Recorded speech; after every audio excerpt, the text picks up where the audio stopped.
अस्सलाम वालेकुम फ्रेंड्स। तो कैसे हैं सब लोग। Welcome to my YouTube channel. जनाब, आज हमने अपने किचन में बनाया है बहुत ही मज़ेदार रबड़ी खीर बनाई है नेस्ले के milk pack full fat cream से। तो बहुत ही ज़बरदस्त ये तैयार हुई है हमारी खीर। यहाँ पे मैंने 1.5 लीटर लिया है मिल्क और उसके अंदर मैंने डाली हैं 4 ग्रीन कार्डमम यानी कि 4 सब्ज़ इलायची डाली हैं। और यहाँ पे मेरे पास ब्लेंडेड राइस हैं यानी टोटा चावल हैं 4 टेबल स्पून, जिसे मैंने सोक किया है आधा घंटा और साथ ही मैंने इसके अंदर वो डाल दिए हैं। तो बहुत ही आसान सी रेसिपी है, बहुत ही ज़बरदस्त सी और बहुत लेस इंग्रेडिएंट के साथ ये तैयार हुई है। बस आपने क्वांटिटी का ख्याल करना है कि 1.5 किलो दूध के अंदर आपने डालने हैं 4 चम्मच चावल, जो कि पिसे हुए हैं, थोड़े से ब्लेंडेड हैं।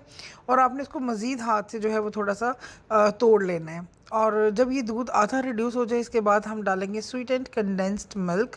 इसके दो बेनिफिट होंगे कि आपको खोया डालने की ज़रूरत नहीं पड़ेगी और चीनी डालने की ज़रूरत नहीं पेश आएगी। तो इससे आपका जो खीर है वो बहुत ही ज़बरदस्त, बहुत ही मज़ेदार सी आपकी खीर जो है वो तैयार होगी। तो यहाँ पे मैंने 2.5 चम्मच जो है वो यूज़ किए हैं। 2 दफ़ा मैंने डाला है 1 टेबल स्पून भर के और फिर दोबारा से मैंने इसके अंदर हाफ़ टेबल स्पून डाला है।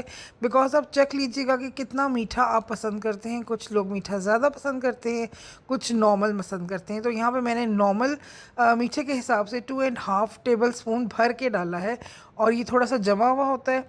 तो आप यहाँ पे देख सकते हैं कि किस तरह से ये दूध जो है वो रिड्यूस हो रहा है। साथ साथ आपने इसको साइड से क्लियर करते जाना है। जो बलाई साइड पे जम जाती है उसको आपने क्लियर करना है, हटाना है और मिक्स करते जाना है।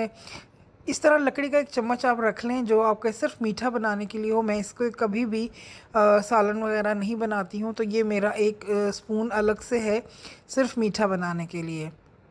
तो यहाँ पे आप देख सकते हैं कि जो खीर है वो हमारी माशाल्लाह अल्हम्दुलिल्लाह बहुत ही अच्छी जो है वो तैयार हो गई। यहाँ पे बहुत ज़्यादा धुआं धुआं हो गया था, तो यहाँ पे आप देख सकते हैं कि अच्छी तरह से ये जो है वो सेटल डाउन हो गई है। यहाँ पर आपने इसको कवर कर देना है। कवर करके आपने इसको यहाँ पे 10 मिनट के लिए रखना है ताकि जो इसकी हीट है वो रिज़ॉल्व हो जाए और ये थोड़ी ठंडी हो जाए। फिर इसके बाद हम इसको शिफ्ट करेंगे और इसमें से जो इलायचियाँ हैं वो हम निकाल देंगे। तो यहाँ पे ये ठंडी हो चुकी है कुछ और मैंने फिर इसको जो है मिट्टी के बाउल में सर्व किया है। बहुत अच्छा लगता है कैली पॉट्स के अंदर अगर आप इसकी सर्विंग करें तो यहाँ पे हम इसके ऊपर बादाम जो हैं वो गार्निश करेंगे। और इस तरह से बादाम आप इसके बीच में मत डालें। कई लोगों को जो बादाम है वो नहीं पसंद होते हैं, तो आपने बादाम ऊपर से रखने हैं ताकि जिसको पसंद हो वो लें, जिसको पसंद ना हो वो ना लें। तो उम्मीद करती हूँ आपको रेसिपी अच्छी लगी होगी, समझ आई होगी। आप इसे ज़रूर ट्राई करेंगे, मुझे फ़ीडबैक देंगे।